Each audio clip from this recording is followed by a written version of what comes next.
Thank you very much for the invitation and the opportunity to bring in the perspective of the Swiss Labour Market Authority. So the title, Ready for Change, the conclusion will be yes, ready for change. I will start with a maybe personal anecdote. I like to tell that I was one of the first victims of digitalization. I started as a technical draftsman. I did an apprentice in the 80s, early 80s, between 1980 and 84, and this was a craft. It was very manual. You had to draw nice black lines so that then the plans can easily be reproduced. I finished my apprentice. I have a federal certificate of competences, and I went to military service, and I did some trips. I did a bit traveling and so on. And after about half or a year later, I returned to the company I did my apprentice, and my job didn't exist anymore. In the meantime, they had introduced computer-aided design. Before, the technical office or the office where the plans were drawn consisted of about maybe 100 draftsmen who designed and made these plans. When I returned, there were 15 people engaged behind the computer and computer-aided design. The technical innovation was huge. Wages increased for those that kept employment. The processes were much shorter. You had direct connections between your between the computer and the machines in the workshop. So all these intermediate steps fell away. I found a job there, much better paid. I left shortly afterwards to do something else, and I became later an economist. But that was in the early 80s, and when today all this hype around digitalization, artificial intelligence, and so on, I say, okay, easy, we've seen that before. That will be one of the hypotheses, and it's also the main hypothesis. Some reports were made, which the Parliament has commissioned to the government, and I'm going to focus a little bit on specific points of these reports without summarizing these reports integrally. So what's it all about? Technological progress is the only sustainable driver of economic growth and growing prosperity. All other drivers have diminishing returns, and in this sense, they are not perpetually sustainable. Technological progress is driven by investment in physical and human capital. And I guess the first speaker this afternoon raised this puzzle already. It's not something we see. We don't see an increase in investment. Rather, the contrary is the case. Savings are piling up on bank accounts and is funneled into the stock market, driving up asset prices, but not really productivity. So productivity remains quite subdued. And this is one of the first puzzles actually we encounter. So investment behavior is not like crazy now. The contrary seems to be the case. But jobs finally are created where investment is targeted and disappear where companies, industries, economic sectors, and so on disinvest. And this leads to lasting change in the structure of employment. And so we prefer to talk about structural change, and that is something we can handle better than digitalization or artificial intelligence or so. Now, the point is, the smoother this process of structural change, the lower the level of unemployment. And structural change is more or less the other side of the coin of growth. Okay, so growth and structural change are simultaneous processes. Here, this is a very crude illustration that our hypothesis may be true. Changes in investment lead to changes in employment. So where investment is targeted, employment is also growing. I will also mention that sometimes shrinking industries still are employing and hiring people, and this for many people Looks a bit paradox, but that is the reality. So there are two main hypotheses. The hypothesis of disruptive change. This time it's really different. Automation, digitalization will displace a wide range of human activities. Machines are cheaper, more precise, more productive, more powerful, and so on. And the first to be affected will be primarily low qualified workers. The most exposed are the weakest members in society. So that is the one hypothesis. The other hypothesis is that change is also a function of technological feasibility. Not everything is yet feasible. Costs of new tech, the relative prices, but as well the legal, social, and political acceptance and the environment. Not everything that is feasible is made finally, because some things are just you just say, no, we don't want that. For instance, the now starting discussion about facial recognition and stuff like that, this is going to be regulated. This is the society asks for regulation, and the government is going probably to provide at one time the adequate regulation. The other thing is we are not in a system that is very static. There are feedbacks, and labor continually adjusts to changing requirements. There is upskilling, wages react, and so on. And certain activities still remain difficult to digitalize. This saying of the NASA at the time, human is a non-linear servo mechanism weighing only 150 pounds that can be produced or reproduced cheaply by unskilled labor. So this is still going to be an essential part here. So what is structural change in this sense? Structure of industry, economic sectors. The classic picture here is the shift of employment from the primary sector to the secondary and now into the tertiary sectors. Within businesses, redesign of production process, and so on. But also structural change, and that is more the perspective then of the labor market authorities that are very close to politics, is of course landscape is changing, urbanization, traffic, so social structural change, that is an important effect here. Also, not only but also of technological innovations. Here I heard that you talked about that, the historical experience. Here you have a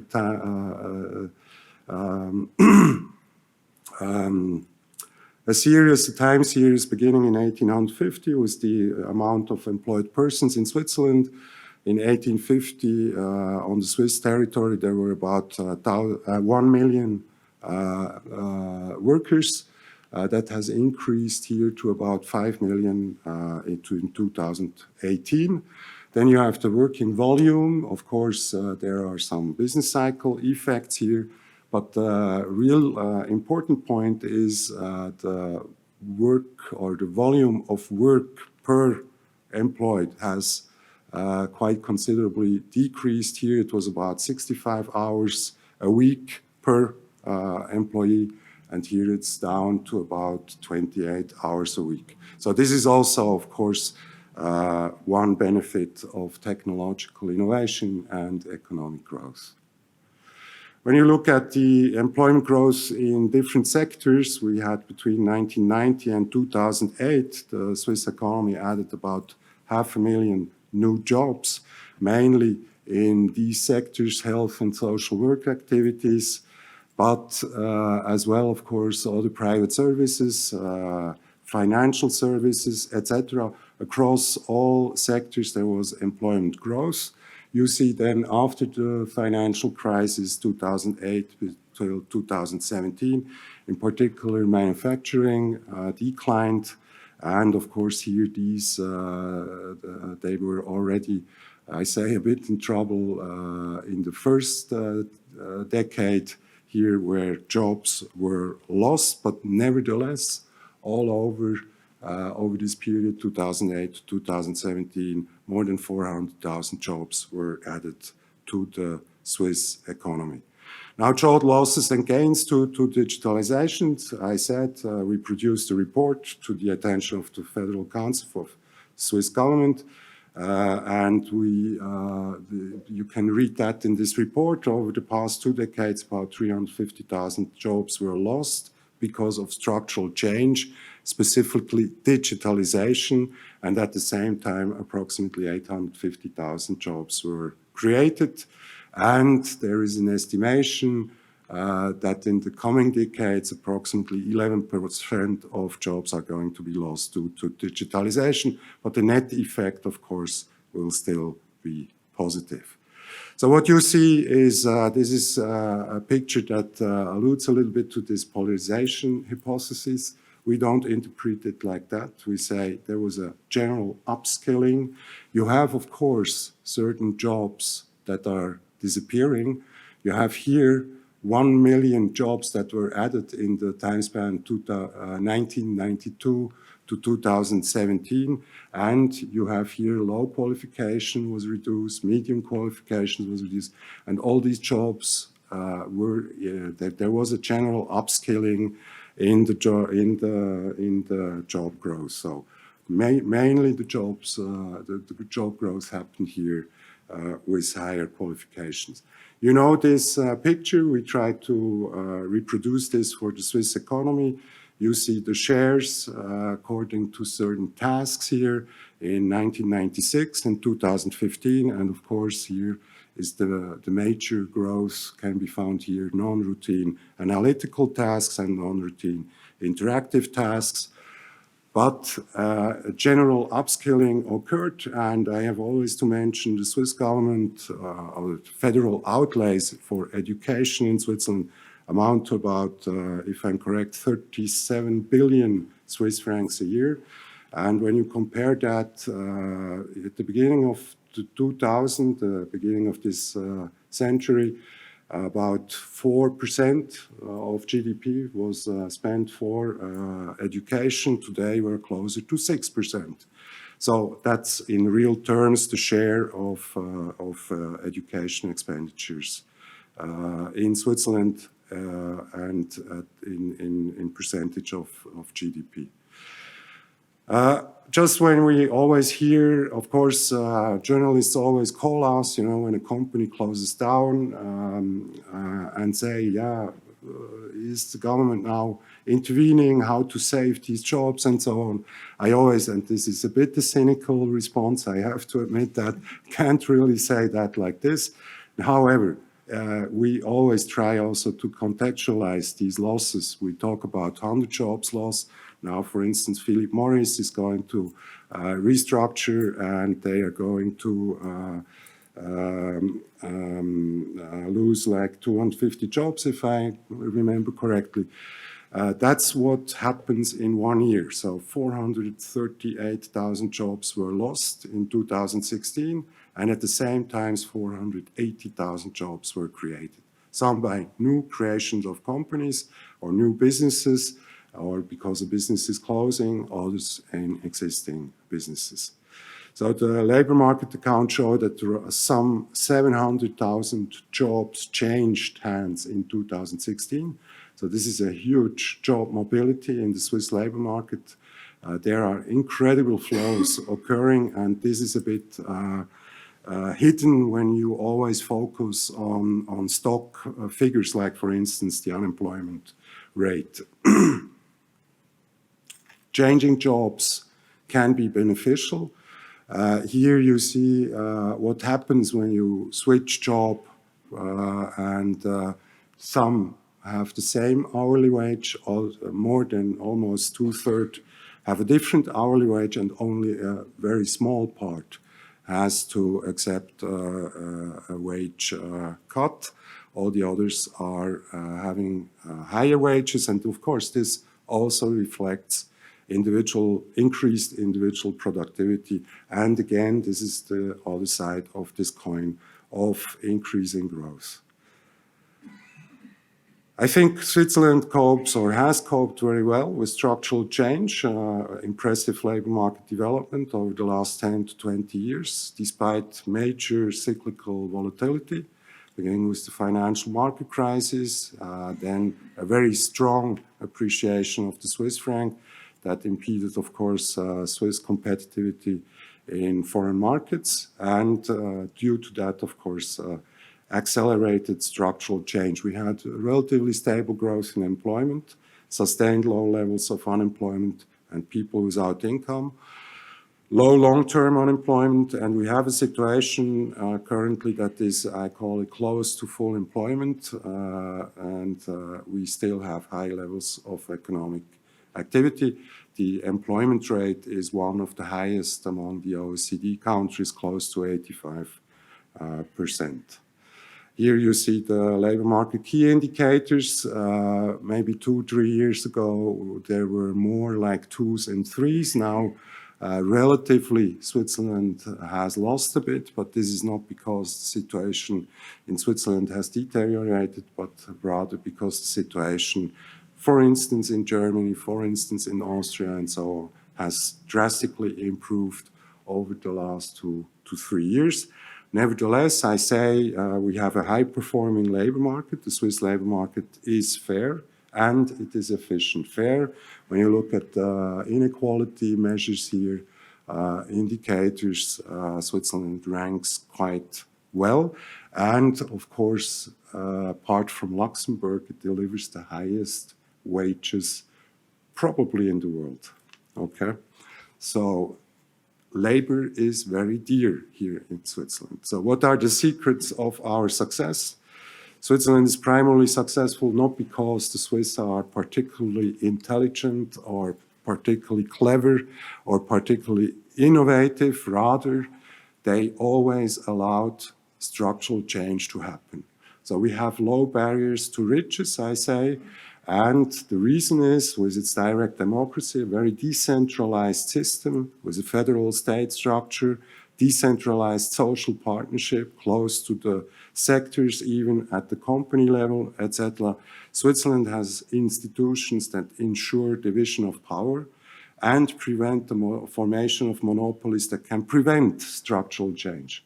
So this is probably one of the main reasons why structural change occurred very smoothly. It doesn't go in revolutionary steps, but it's going relatively continuous. At the same time, exactly the same institution also helped to resolve conflicts, for instance, about distribution.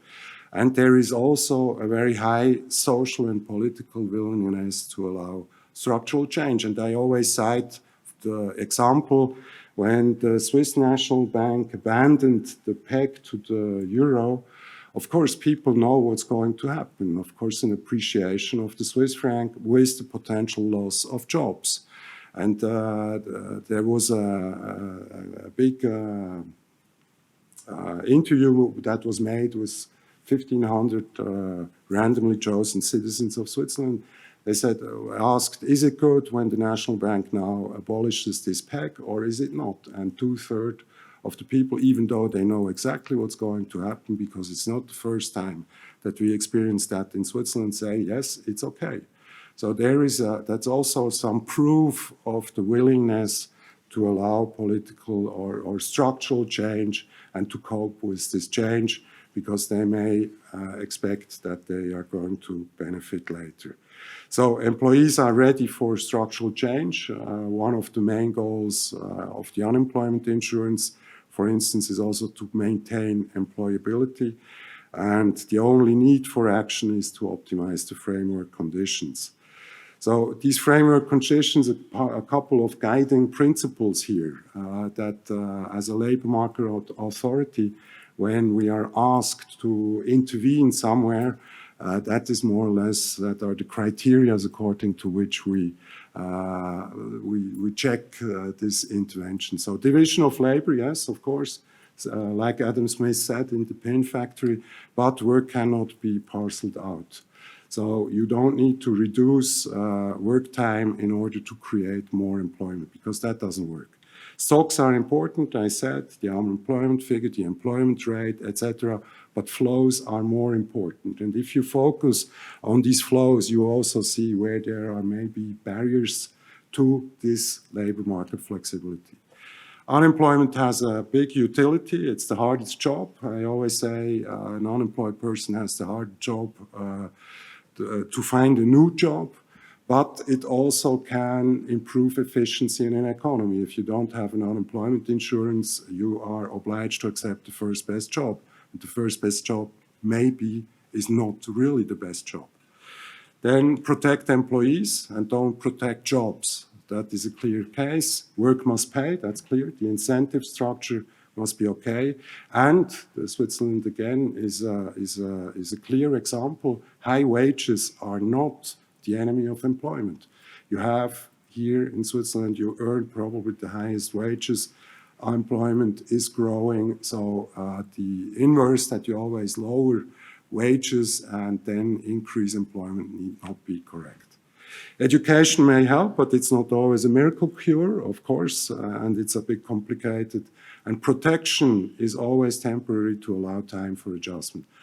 We are very, very pragmatic. I said we had a peg, for instance, when the Swiss francs appreciated. We saved temporarily at the time where Swissair was tumbling and it was not clear where it's going. The government does intervene in markets, but it's always for a specific time and not forever.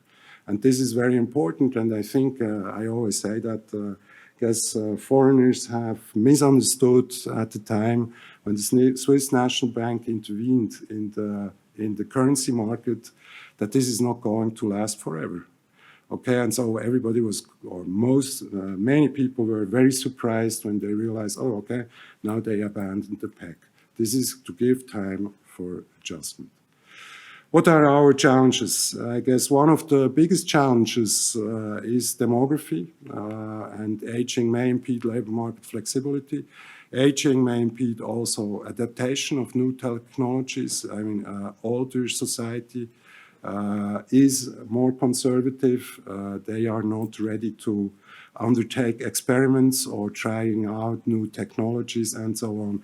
This may impede labor market flexibility. On the other hand, new technologies, of course, are a hope that this is going to compensate a bit for these costs of aging. More specifically, and there I can maybe join the speakers before me, we are in labor market policy. We are applying now also machine learning tools. Matching is a very important thing. You may have heard we have a new law that requires the notification of job vacancies in occupations with unemployment higher than 5%. And so the regional placement offices, they need matching tools enabling them to match job vacancies and job seekers. They have to make propositions to potential employers. And this is going to be a large-scale project. We initialized this project now and it's in the implementation. It's going to pass soon to the implementation phase. And we have, all in all, with regard to the labor market authorities, we have modernization of the payment system, of the unemployment insurance, the public employment system administration. We have e-services that we are going to introduce to become more attractive also as an institution. We have planned expenditures here over the next 2 to 3 years of close to 150 million to modernize all these systems that for too long have not been adapted to the new need. We also employ, I say, artificial intelligence, machine learning tools in the domain of the flanking measures in the context of the agreement of free movement of persons with the EU. We employ new tools for detection of illicit labor, fraud detection in the insurance, and so on and so on. So this is going to be one big emphasis that we place on the modernization of the administrative tools that we have at our disposition. All in all, I think the Swiss workers are ready for change. They accept change. They accept also structural change. If it fails, we have quite adequate social insurance system. First line is, of course, the unemployment insurance. It's one of the most generous insurances, unemployment insurances in Europe at least. But it's also a strict insurance where you have sanctions, for instance, if job seekers don't show that they are engaged and they are motivated to look for a new job. This is the, I say, also again, the flip side of the coin. You are very generous, or the system is very generous, but it's also very strict in this sense. So for this, I can say yes, Switzerland is ready to for the challenges ahead, for structural change. That is our daily business, structural change in a small economy like the Swiss one. And I'm very confident that we are now also getting equipped with new tools. You have heard, for instance, with regard to all the job seekers that have more difficulties to reintegrate in the labor market. Federal Council, our government has made decisions, and there are certain propositions also now in the political discussion. Thank you very much for your attention.